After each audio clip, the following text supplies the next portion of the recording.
بسم اللہ الرحمن الرحیم نحمده ونصلی علی رسولہ الکریم اما بعد۔ میرے قابل احترام بزرگوں اور دینی بھائیوں، عزیز ماؤں اور بہنوں اور پیاری بچیوں، السلام علیکم ورحمۃ اللہ وبرکاتہ۔ گزشتہ مجلس میں آپ حضرات کے سامنے تزکیہ قلب پر روشنی ڈالی گئی تھی کہ دل انسان کے جسم میں بادشاہ کی حیثیت رکھتا ہے۔ دل جو حکم کرتا ہے، جسم کے سارے اعضاء اس حکم کو بجا لاتے ہیں۔ جسم کا ہر حصہ دل کے تابع ہے۔ سارے اعضاء دل کے خادم اور اس کے اطاعت گزار ہیں۔ لہٰذا اگر دل صحیح ہو تو سارے اعضاء سیدھے راستے پر رہیں گے، اور دل بگڑ جائے تو تمام اعضاء غلط راستے پر چل پڑیں گے۔ اسی لیے نبی اکرم صلی اللہ علیہ وسلم نے ارشاد فرمایا، الا وان فی الجسد مضغة اذا صلحت صلح الجسد كله واذا فسدت فسد الجسد كله الا وهي القلب،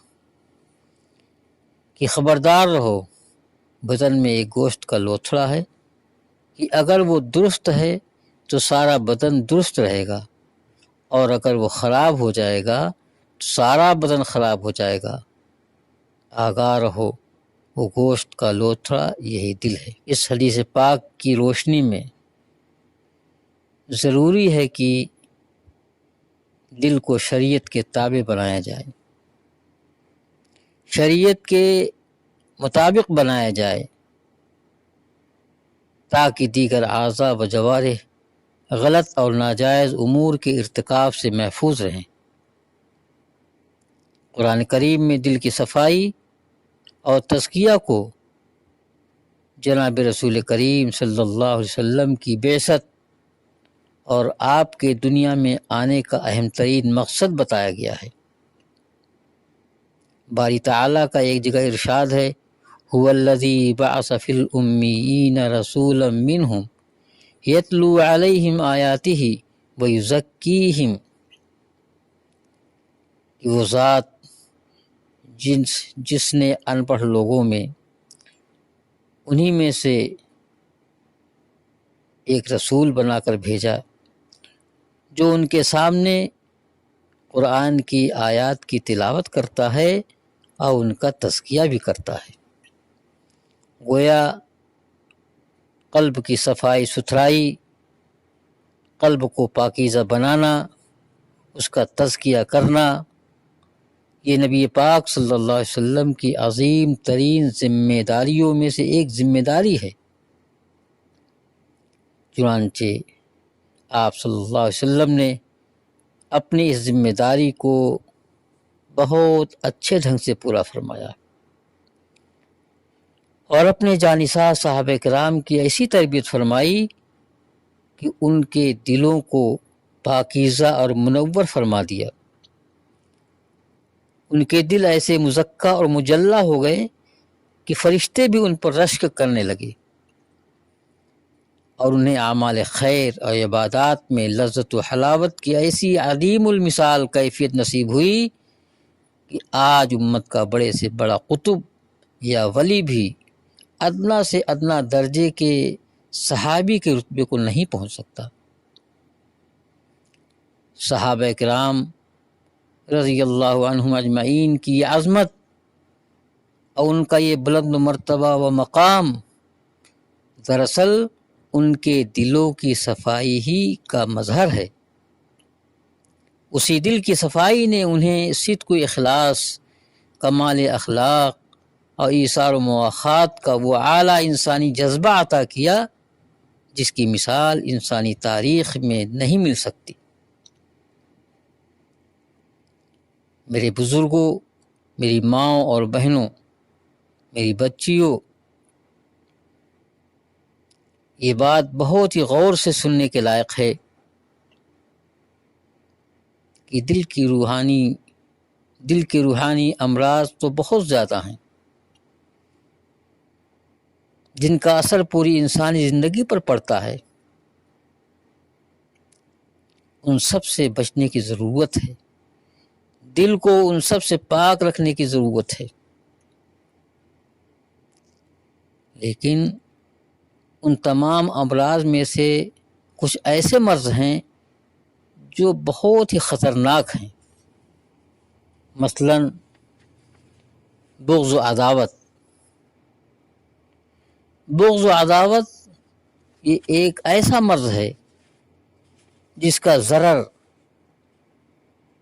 جس کا نقصان مسلسل جاری رہتا ہے، اور دینی و دنیاوی ہر اعتبار سے اس کے مفاسد سامنے آتے رہتے ہیں۔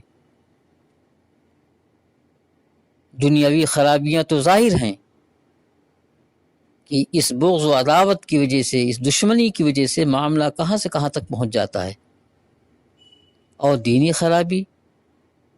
خرابیاں یہ ہیں کہ جب کسی سے بغض ہوتا ہے، دشمنی ہو جاتی ہے، عداوت ہو جاتی ہے، تو پھر اس پر الزام اور الزامات لگائے جاتے ہیں، اس کی غیبتیں کی جاتی ہیں، سازشیں رچائی جاتی ہیں، گویا کہ ایک مرض نہ جانے کتنے امراض کا سبب بن جاتا ہے۔ اور پھر سب سے بڑی نحوست یہ کہ اس کی بنیاد پر اللہ تعالیٰ کے دربار میں دعائیں قبول نہیں ہوتی۔ جو آدمی اپنے دل میں کسی کی طرف سے بغض و عداوت رکھتا ہے، وہ چاہے جتنی نمازیں پڑھے، تہجد پر تہجد پڑھتا جائے، رو کر گڑ گڑا کر دعائیں مانگے، لیکن ایسے شخص کی دعا کو اللہ تعالیٰ قبول نہیں فرماتے۔ نبی اکرم صلی اللہ علیہ وسلم نے ارشاد فرمایا ہے، تعرض اعمال الناس فی کل جمعہ مرتین یوم الاثنین و یوم الخمیس فیغفر اللہ لکل عبد مؤمن الا عبدا بینہ و بین اخیہ شحناء فیقال اترکوا ہذین حتی یفیہ۔ ہر ہفتے میں 2 مرتبہ پیر اور جمعرات کے دن اللہ کے دربار میں لوگوں کے اعمال پیش کیے جاتے ہیں۔ اللہ تعالیٰ ہر ایمان والے شخص کی مغفرت فرماتا ہے، سوائے ایسے آدمی کے جس کی دوسرے سے دشمنی اور بغض ہو۔ اس سے کہہ دیا جاتا ہے، فرشتوں سے کہہ دیا جاتا ہے کہ ان دونوں کو ابھی چھوڑ دو یہاں تک کہ یہ دونوں صلح کر لیں۔ اور بعض روایات میں ہے کہ شعبان کی 15ویں شب کو بھی مغفرت کا عام اعلان ہوتا ہے، مگر کینہ پرور کی اس رات میں بھی مغفرت نہیں ہوتی۔ میرے بزرگوں، میری ماں اور بہنوں، میری بچیوں، اسی بنیاد پر شریعت نے بغض و عداوت کے تمام تقاضوں پر عمل کرنے سے نہایت سختی سے منع کیا ہے۔ عداوت و دشمنی کے تقاضوں میں سے ایک تقاضا بول چال کا بند کرنا بھی ہے کہ جب کسی سے عداوت ہو جاتی ہے، دل میں دشمنی پیدا ہو جاتی ہے، تو بول چال بھی اس سے انسان بند کر دیتا ہے۔ خوشی اور غمی میں شرکت سے بھی کنارہ کشی اختیار کر لی جاتی ہے،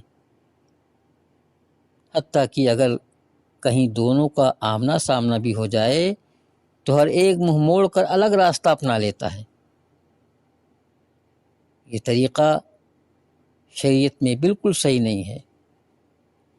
آپ صلی اللہ علیہ وسلم نے فرمایا ہے، لا يحل للرجل ان يهجر اخاه فوق 3 ليال يلتقيان فيعرض هذا ويعرض هذا وخيرهم الذي يبدأ بالسلام، متفق علیہ۔ فرمایا نبی اکرم صلی اللہ علیہ وسلم نے کہ کسی شخص کے لیے یہ حلال نہیں ہے کہ وہ اپنے بھائی سے 3 راتوں سے زیادہ بول چال قصدن بند کرے۔ دونوں اس حال میں ملیں کہ ہر ایک دوسرے سے اعراض کرتا ہو، ان میں بہتر وہ شخص ہے جو السلام علیکم سے ابتدا۔ غور کرنے سے یہ بات سامنے آتی ہے کہ نزاع کے دوران فریقین میں بات چیت بند ہونا،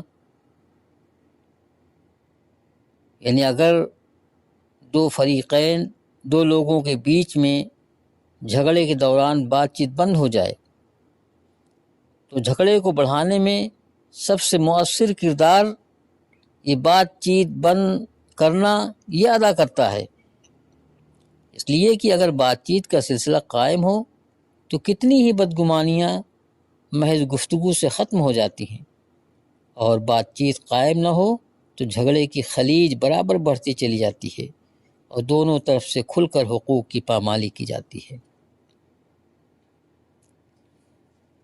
خلیج کو ختم کرنے کے لیے، جھگڑوں کو ختم کرنے کے لیے بدگمانیوں کے ذریعے سے یہ سلسلہ بڑھتا جاتا ہے۔ اسی لیے نبی پاک صلی اللہ علیہ وسلم نے ایک حدیث میں جھگڑے کے سبھی اسباب کو سرے سے ختم کرنے کی تلقین فرمائی۔ آپ نے فرمایا ایاکم والظن فإن الظن اکذب الحدیث ولا تجسسوا ولا تحسسوا ولا تناجشوا ولا تحاسدوا ولا تباغضوا ولا تدابروا وكونوا عباد اللہ اخوانا۔ فرمایا لوگو ایک دوسرے کی بدگمانی سے بچتے رہو، اس لیے کہ بدگمانی سب سے جھوٹی بات ہے، اور کسی کی ٹوہ میں مت رہو، اور نہ جاسوسی کرو، اور نہ بھاؤ بڑھاؤ، اور نہ آپس میں حسد کرو، اور نہ بغض کرو، اور نہ پیٹھ پیچھے ایک دوسرے کی برائی کرو، اور سب اللہ کے بندے اور بھائی بھائی بن جاؤ۔ ایک حدیث میں آپ صلی اللہ علیہ وسلم نے ارشاد فرمایا جس شخص نے اپنے مسلمان بھائی سے 1 سال بول چال بند رکھی، اس نے گویا اس کا خون بہا دیا۔ بسا اوقات یہ دیکھا گیا ہے کہ 2 آدمیوں میں ناچاقی ہوتی ہے اور ان میں سے ایک صلح کرنا چاہتا ہے، دوسرا صلح پر آمادہ نہیں ہوتا، تو یہ دیکھنا چاہیے کہ وہ صلح پر آمادہ کیوں نہیں ہو رہا ہے۔ اگر اس کا کوئی حق بنتا ہے جس کا وہ مطالبہ کر رہا ہے تو اس کا حق ادا کیا جائے، اور اگر وہ خود خواہ صلح سے انکار کرتا ہے تو لڑائی اور جھگڑے کا گناہ صلح چاہنے والے پر نہیں ہوگا۔ جو صلح چاہتا ہے، جو صلح کو پسند فریق کرتا ہے، اس پر کوئی گناہ نہیں ہوگا، بلکہ صرف اس شخص پر ہوگا جو صلح سے انکار کر رہا ہے۔ اس لیے آپس میں اگر جھگڑا پیدا ہو جائے تو صلح کر لینا چاہیے، اور ہر مومن کو دوسرے مومن کی طرف سے دل کو صاف رکھنا ضروری ہے، اور اگر اتفاقاً کوئی بات ناگواری کی پیش آ جائے تو جلد از جلد اسے دور کرنے کی کوشش کرنی چاہیے۔ اس بارے میں کوتاہی اور لاپرواہی سے بڑے بڑے مفاسد جنم لیتے ہیں، بڑے معاملات پیدا ہو جاتے ہیں، اور بعد میں ان سب کا سدباب بہت مشکل ہو جاتا ہے۔ جب انسان کا دل سخت ہو جاتا ہے، اس میں نرمی ختم ہو جاتی ہے، تو گویا وہ دل، اس انسان کا یہ قلب بہت سخت بیمار ہو گیا، وہ دل مریض بن گیا۔ اس دل کی قساوت اور بیماری کو دور کرنے کے لیے اللہ کے رسول صلی اللہ علیہ وسلم نے ارشاد فرمایا کہ اپنے دل کا تزکیہ کرو، روحانی رذائل سے اس دل کو محفوظ رکھو۔ آپ نے فرمایا ان لکل شیء سقالۃ وسقالۃ القلوب ذکر اللہ، ہر چیز کو صاف کرنے اور مانجنے کا آلہ ہوتا ہے، اور دل کی صفائی کا ذریعہ اللہ کا ذکر ہے، اور ذکر اللہ سے زیادہ کوئی چیز اللہ تعالیٰ کے عذاب سے بچانے والی نہیں ہے۔ اللہ تعالیٰ ہم سب کو اپنے دلوں کی صفائی کا اہتمام کرنے والا بنائے اور اپنے دلوں کی تمام قساوتوں کو، تمام بیماریوں کو دور کرنے کی توفیق عطا فرمائے۔ وآخر دعوانا ان الحمد للہ رب العالمین۔